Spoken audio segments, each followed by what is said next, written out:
Bienvenidos a los conversatorios GLIA.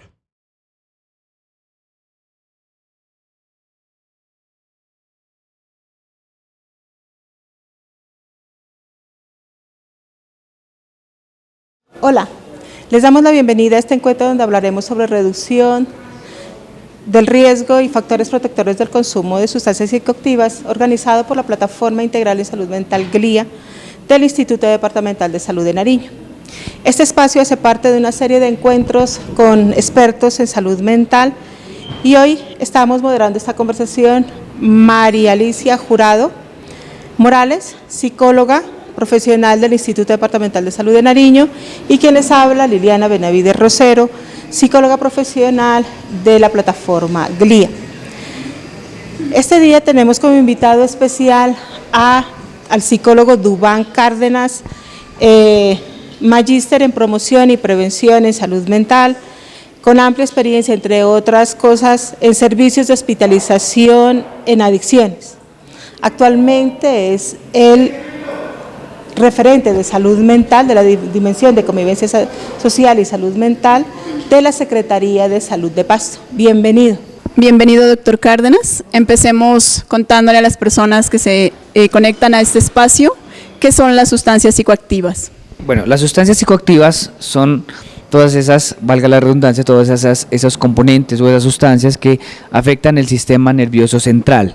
Cuando hablamos de que existe una afectación en el sistema nervioso central, hablamos de que eso se traduce en unas alteraciones del comportamiento y que también tienen una afectación en las emociones. Entonces, son sustancias que se consumen para poder cambiar o alterar nuestro comportamiento y algunas de nuestras emociones. Entre esas, ¿cuáles se encuentran?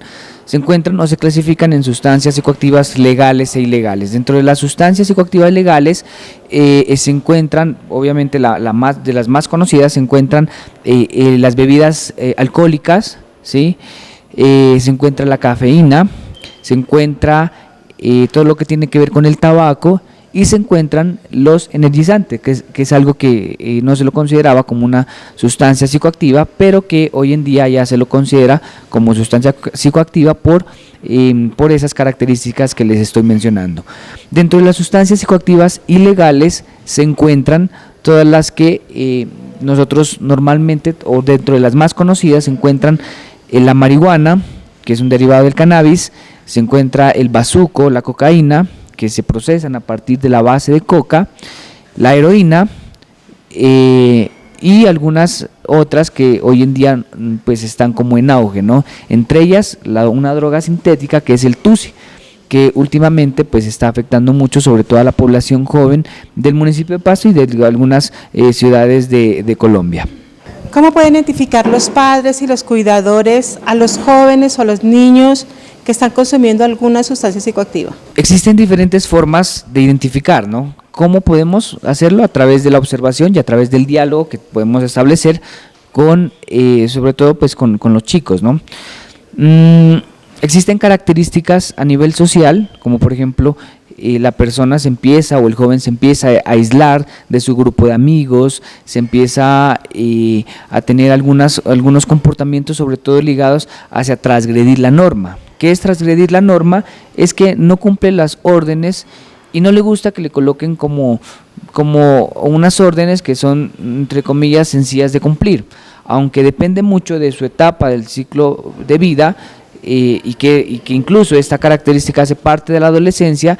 Esto ya hace como que se exagera un poco, ¿no? Se va a otros niveles, ¿sí? Esa transgresión de la norma se va hacia otros niveles.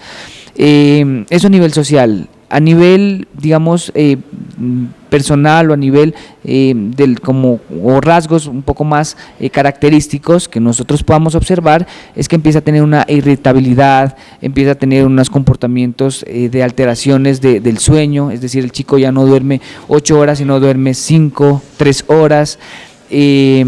Podemos ver algunas señales o signos que son muy frecuentes, como por ejemplo los ojos rojos, en algunas personas se reseca la boca, en algunas otras empiezan a tener dolores de cabeza, se empiezan a sentir un poco más irritables, ¿sí? Y todo eso hace parte del consumo problemático, ¿no? Cuando ya veamos que una persona tiene que tener un consumo problemático de sustancias psicoactivas. Y a nivel de la familia, pues empiezan a tener dificultades con sus padres, con sus madres, con cualquier entorno o en cualquier entorno familiar. Y empiezan sobre todo a abandonar algunos procesos, ¿no? Es decir, el chico se sale del colegio, el chico o la persona o el adulto se sale o se retira de su trabajo por los problemas que le está causando en su trabajo. Y a nivel familiar pues tiene problemas relacionados con esa estructura de la norma, ¿no? Eso sería como lo más importante que hay que resaltar. Doctor Cárdenas, ¿cuáles son esos determinantes o factores de riesgo para que ese consumo se convierta en problemático? Yo pienso que uno empieza a ver cuando existe un consumo problemático de sustancias psicoactivas, cuando ya existe una dependencia muy grande, es decir, que dependemos de esa sustancia psicoactiva para poder desarrollar algunas actividades específicas. Por ejemplo, yo tengo que consumir drogas para poder jugar un partido de fútbol, yo tengo que consumir drogas para poder pasarla bien con mis amigos. Si estamos en una reunión de amigos, pues tiene que estar las drogas porque si no, no va a ser lo mismo. Y eso pasa mucho en algunas sustancias específicas, ¿no? Por ejemplo, con el consumo de alcohol, sí pasa, con el consumo de marihuana o de cannabis pasa de esa manera. Aunque aquí hay que hacer un paréntesis, y es que los efectos dependen también de la sustancia psicoactiva. No es lo mismo hablar de los efectos, vuelvo y repito, de las bebidas alcohólicas, que hablar de los efectos de la marihuana y que hablar de los efectos de algún tipo de alucinógenos, ¿no? Es como que hablar del tipo de sustancia psicoactiva es hablar también de los efectos, pero tiene unas características principales. Entonces depende mucho de esa sustancia psicoactiva que tenga mayor impacto, se dice, ¿no? Cuando hablamos de una sustancia de mayor impacto, cuando hablamos de un consumo un poco más encaminado hacia esa determinada sustancia psicoactiva. Aunque normalmente esto no se da porque normalmente lo que nosotros encontramos es un policonsumo, es decir, existen personas que consumen marihuana, consumen alcohol, consumen lo que normalmente ellos conocen como pepas, ¿sí? ¿Cuáles son las pepas? Son algunos medicamentos psiquiátricos y que los utilizan para tener un estado o alterar ese sistema nervioso central, como lo mencionaba anteriormente. Pues aunque existen, digamos, diferentes tipos de sustancias, sí existen unos factores de riesgo a nivel general, ¿no? ¿Cuáles son esos factores de riesgo a nivel general?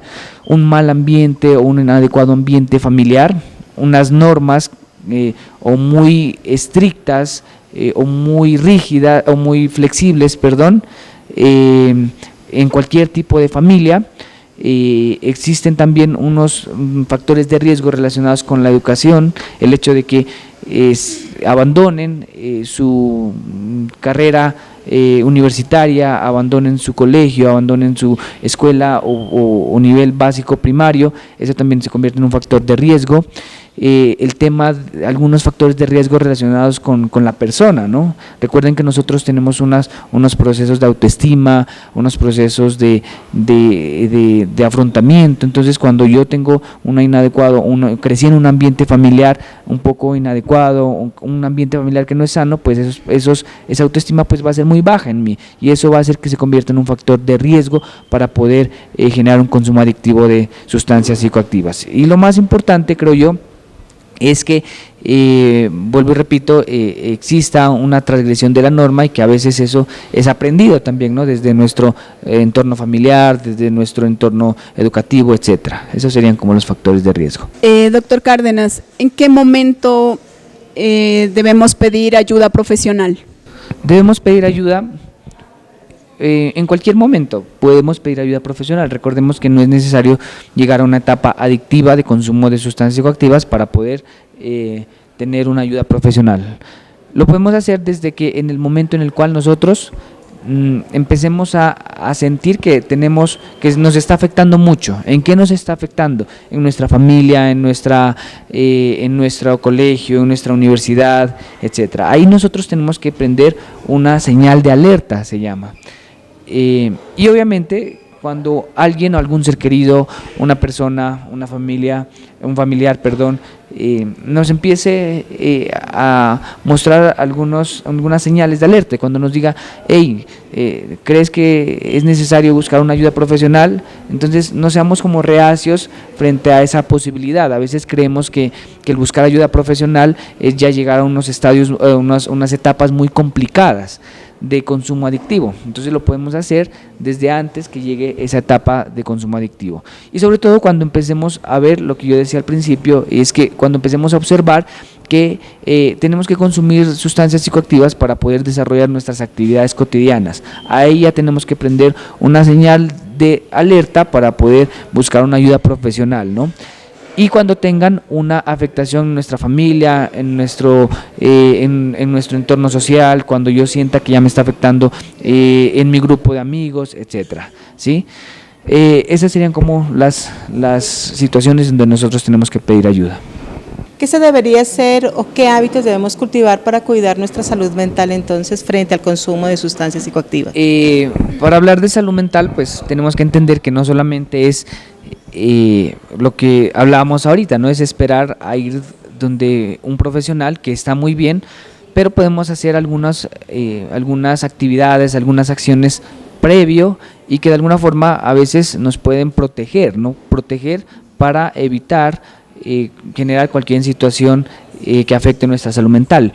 Por ejemplo, hay personas que les gusta hacer deporte, hay personas que les gusta el tema de la música, pertenecer a un grupo musical, hay personas que les gusta pintar, hacer arte, toda esa serie de situaciones o esa serie de actividades le permiten a uno generar unos factores protectores. Lo más importante para mí es tener un ambiente familiar sano y también rodearse de personas que le aportan al cumplimiento de los objetivos, ¿no? Eso sería como lo más importante, rodearse de personas que de alguna forma me están aportando al cumplimiento de mis metas, de lo que yo quiero ser, etcétera. Ahí nos podríamos hablar de unos ambientes protectores para poder generar una buena salud mental.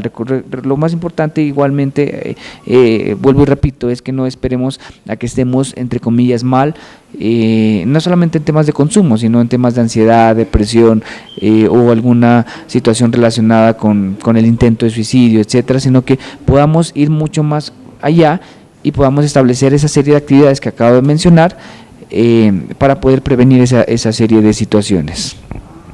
Doctor Cárdenas, en nombre del Instituto Departamental de Salud de Nariño y de la plataforma GLIA, le damos las gracias por acompañarnos en este espacio. Sabemos que nos quedamos cortos de tiempo para hablar de todo lo que se puede en factores de riesgo y reducción del riesgo y factores protectores. Esperamos nos acompañe en otro espacio de los que tendremos en las redes sociales de GLIA. Muchas gracias. Gracias a quienes se conectaron, los esperamos en el próximo encuentro en las redes de GLIA. Estaremos compartiendo esta y más información respecto a salud mental, y recuerda, GLIA es tu guía en salud mental. Recuerda que GLIA es tu guía en salud mental. Contáctanos a través de las líneas telefónicas y WhatsApp de teleorientación 310-649-6768 o 317-805-4329. También en nuestro asistente virtual chatbot a través de glia.idcn.gov.co y también en nuestra aplicación GLIA, descargándola en su teléfono celular.